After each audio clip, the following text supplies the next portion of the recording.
क्रांतिकारक वीर बिरसा मुंडा जिच्या कुशीतून स्वराज्याचं हे देखणं स्वप्न निर्माण झालं, त्या राजमाता जिजाऊ, ज्या महापुरुषाने हे देखणं स्वप्न आपल्या खांद्यावर लिहिले पेललं, ते राजा शिवछत्रपती, ज्या वारसदाराने हे देखणं स्वप्न आपल्या खांद्यावर लिहिले पेललं, ते राजा शंभू छत्रपती, या सर्व महापुरुषांना मी प्रथमतः अभिवादन करतो. खरं तर ज्या मातीमध्ये आम्ही राहतो ती माती नेमकी कशी आहे, ज्या महाराष्ट्रामध्ये आम्ही राहतो तो महाराष्ट्र नेमका कसा आहे. खरं तर महाराष्ट्र म्हणजे मराठी मनांचा मावळ, मातीचा महाराष्ट्र, भक्तीच्या ऐलतीराचा, शक्तीच्या पैलतीराचा महाराष्ट्र, माती धुमसणाऱ्या तेजोमय रक्तीला कुंकुम करंडकाचा धगधगता इतिहास सुरात घेऊन पेटणारा महाराष्ट्र, पोलाद छाताडातल्या जीवाला पेटविणारा महाराष्ट्र, गरजा महाराष्ट्र माझा माणिक स्वाभिमानी मराठ्यांचा अभिमान, ज्वलंताने जीवन ठेवणाऱ्या जगदंब पोत उरात घेऊन दुमदुमणाऱ्या वादळाचा माझ्या शिवबाचा महाराष्ट्र. पण हाच महाराष्ट्र पहुडला होता निश्चित, निश्चित, निराश, ग्लानी आल्यासारखा. नव्हता शिवधर्माचा अभिमान की नव्हता स्वराज्याचा स्वाभिमान, आणि कसर एवढ्यांच्या पुढे मराठीतील व्याकुळ होतं. आणि अशाच वेळी घुमलं एक विजदा लोण सह्याद्रीच्या दऱ्याखोऱ्यामध्ये. जे झोपले होते ते खाडकन जागे झाले, जे जागे होते ते उभे झाले, जे उभे होते ते चालते झाले, आणि चालणाऱ्यांच्या खांद्यावर स्वराज्याचे निशाण आले. हे राज्य व्हावं ही श्रींची इच्छा दौडू लागली. खरं तर इतिहास घडविणारी माणसं इतिहास विसरू शकत नाहीत, आणि इतिहास विसरणारी माणसं इतिहास घडवू शकत नाहीत. हा एक इतिहास आहे. महाराष्ट्राच्या इतिहासात अनेक राजाने आपल्या कर्तृत्वाने महाराष्ट्र घडविला, इतिहासाने त्यांना त्यांच्या कार्याप्रमाणे न्यायही दिला. पण महाराष्ट्राच्या इतिहासात असा एक राजा होऊन गेला ज्याला इतिहासाने न्याय तर दिलाच नाही, पण धर्मवीर म्हणता म्हणता दुर्गुणी सिद्ध करण्याचा प्रयत्न केला. देश धर्म आणि मातीसाठी आपल्या देहाची फुले काळाच्या खाईत वाहणारा, आपल्या जगण्यापेक्षा मरणानेच अमर झालेला थोर राजा म्हणजे छत्रपती संभाजी. छत्रपती शिवाजी महाराज की असं म्हटल्याबरोबर आमच्या तोंडातून कधी जय बाहेर पडतं हे आम्हालाही कळत नाही. म्हणजे शिवाजी महाराजांचं नाव घेऊन जर आमचं शरीर पेटत असेल, छत्रपती शिवाजी महाराजांचं नाव घेऊन जर आम्हाला स्फुरण चढत असेल, तर खुद्द शिवछत्रपतींच्या कुशीत जन्माला आलेला शंभू राजा कसा असेल, कसा असेल शौर्य, कसा असेल धैर्य, कसा असेल अभिमान, कसा असेल स्वाभिमान, कसा घडला असेल संभाजी.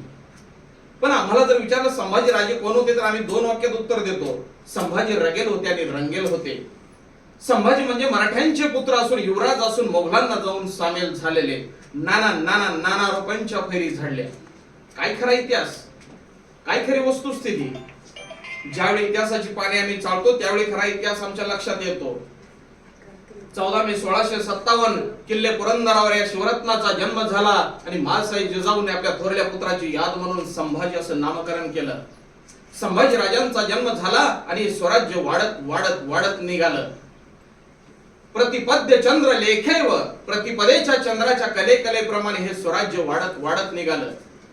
एके दिवशी भर दरबारात औरंगजेबाने संभाजी राजांना विचारलं, संभाजी राजे, आपण उत्तम मल्लविद्या जाणता, आपण उत्तम कुस्ती खेळता, आमच्या सुद्धा दरबारात चांगले चांगले मल्ल आहेत, त्यातील एखाद्या मल्लाशी तुम्ही कुस्ती खेळाल का?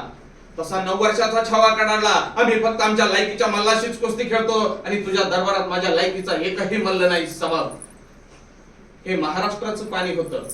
महाराष्ट्राचा स्वाभिमान संभाजी राजांनी वयाच्या 9व्या वर्षीच औरंगजेबाला दाखवून दिला. सुमारे 350 वर्षाचा घनदाट अंधार हटवून छत्रपती शिवाजी महाराजांचा राज्याभिषेक करण्यात आला.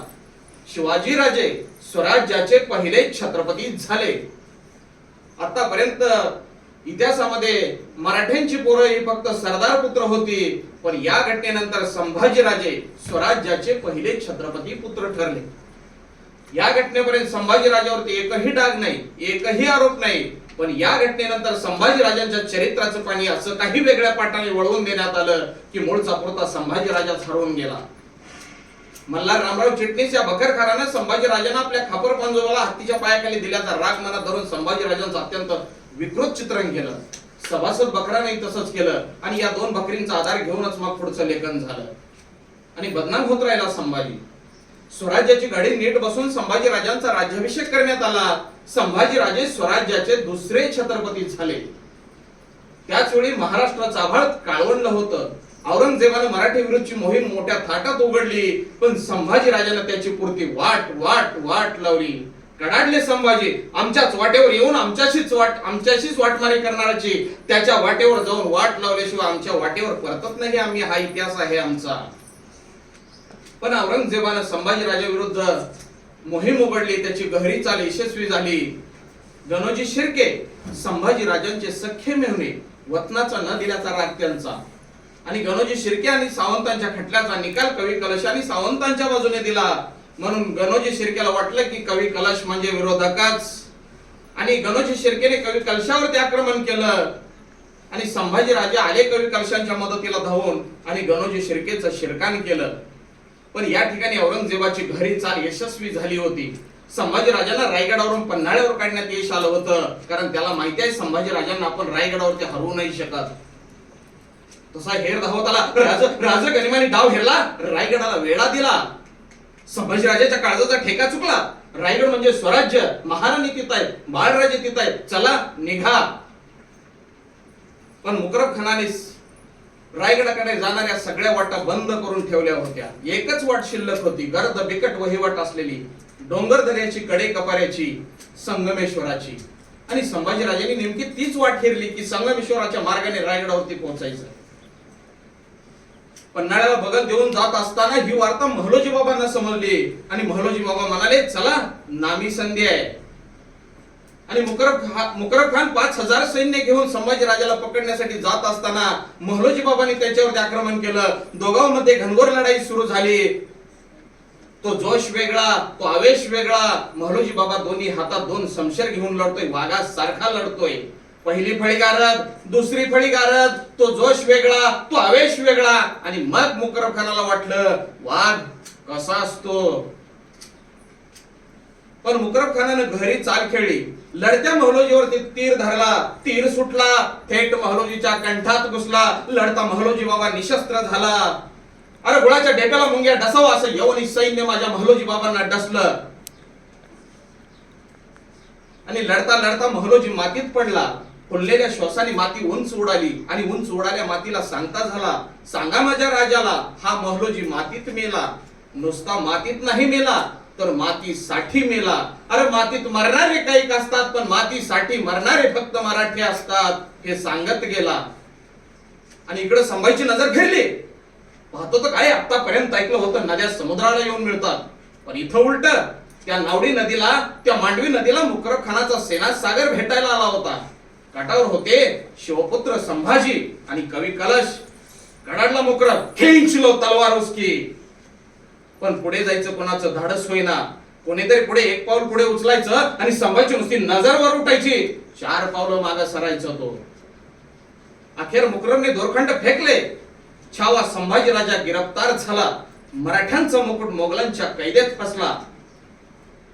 आणि बघता बघता मुकरब खानाने संभाजी राजांना दस्त केलं. आणि तो रहुल्ला खानाला म्हणत आहे, जितनी हो सके उतनी जल्द निकलना चाहिए यहाँ से. अगर पता चला इन मराठों को तो यही कबर बना डालेंगे अपनी. आणि खोटं वाटेल, सुमारे 350 मैलाचं अंतर संगमेश्वर ते बहादूरगड, हे सुमारे 350 मैलाचं अंतर पायी चालत 4.5 दिवसात पुरा केलं. पुत्रा मागे लागल्यासारखा धावत होता तो. पण दुर्दैव मराठ्यांचं, गावच्या वेशीवरनं संभाजीला नेलं जात होतं, पण गावच्या गावकऱ्यांना माहिती नव्हतं आपला राजा कैद झालाय. किल्ल्याच्या गडा शेजारून संभाजीला नेलं जात होतं, पण धारकऱ्याला माहिती नव्हतं की आपला राजा कैद झालाय. कळेपर्यंत संभाजी राजांना सुरक्षित स्थळी पोहोचवण्यात आलं. संभाजी राजांना विदूषकी झबली घातली, घुंगरा असलेली टोपी बांधली, काटेरी साखळ दंडात अडकवलं, उंठाला बांधलं आणि निघाले धिंड वाजत गाजत वाजत गाजत. कुटुंबारी भिरभिरणारा दगड यायचा, धाप छातीवर आदळायचा, रक्ताच्या चिळकांडे यातनेचा कल्लोळ उडायचा. कुणीतरी यायचा, उंटाची शेपटी पिरगाळायचं, उंट थैया थैया नाचायचा, अंगावरचे काटेरी साखळ दंड टोचायचे, बोचायचे, जागी जखमा करायचे. कुणीतरी यायचं, तलवारीच्या पातीनं अंगावरती रेषा उंटवायचं, मातीवरती रक्त रक्त रक्त मुद्रा झेलीत जायचं. अरे इतके रक्ताळे होते संभाजी, शेंदूर फासल्या हनुमानासारखे दिसत होते. बस इतके. झुकला असता, नमला असता तर ऐश मध्ये जगला असता. पण का सोसत राहिला ही सगळी विटंबना? छत्रपतींचे पुत्र आहोत या स्मितेसाठी.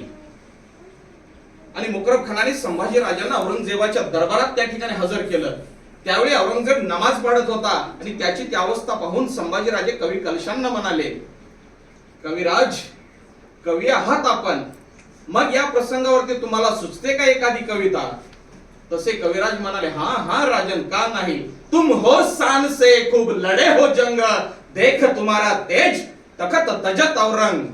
और राजन, काय तुम्ही लढलात ही जंग, काय तुमचं हे रूप, काय